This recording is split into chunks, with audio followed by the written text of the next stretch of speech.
So, you know, somebody would argue food is just food. I can pump in anything as long as I have energy. At the end of the day, as you said, the body needs to have something that keeps it energized and moving. So most people would argue that food is just food. And there are people who think, you know, the leaner you are, the more you know, suppressed your food, and the bigger you are, the healthier you actually are.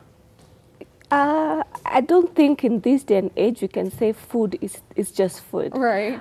Because if you look at the repercussion of certain foods, and we're going to be discussing them, and we clearly know certain foods, if you eat too much of this, what we don't have bad food. Right. What we have is poor eating habits. Good. You just say that again. We don't have bad foods. We have poor eating habits. Poor eating habits, okay. And if there's a rule that I always like talking about. If you cannot do 100% healthy foods, then go for the 80-20 rule, where you know 80% you're eating healthy meals, you're eating healthy, 80% of your lifestyle and your diet is healthy, and it's only 20% where you can cheat. You know, people talk about cheating, you're spoiling yourself. Snacking a little bit. Exactly, once in a while. Yes. But what is important is that your diet needs to 80%. In fact, for me, I advocate 100%. But if it cannot be done, of course, because you might go somewhere, you might go for a party or something is happening where you have to actually touch certain foods that are not healthy.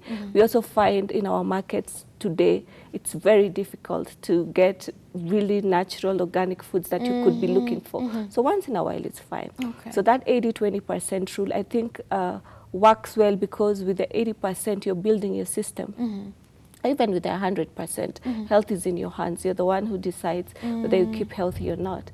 And remember, disease is a process. And this is something that is quite important for us to understand, that before you attract a disease, I thank God I may not be having anything right now, but disease is something that cooks. I may live here and take a high sugar drink. I go somewhere, I take something deep fried food, maybe in the morning I ate something that was not as healthy, meaning with time, this disease starts building within your system. So health is not the absence of disease, because disease is a process. Because one day you wake up and find out, okay, now it has happened. And then you realize it's because for the last couple of years I've been doing this, or for the last couple of years I've not been doing this. But also remember that the foods that we're talking about have two effects. There's a short-term effect on your health, and there's a long-term effect.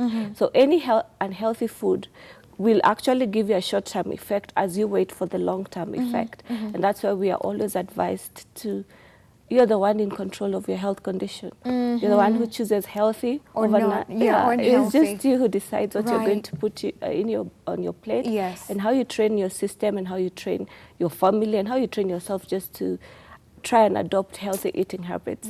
It's usually not difficult, but it's something that can be done.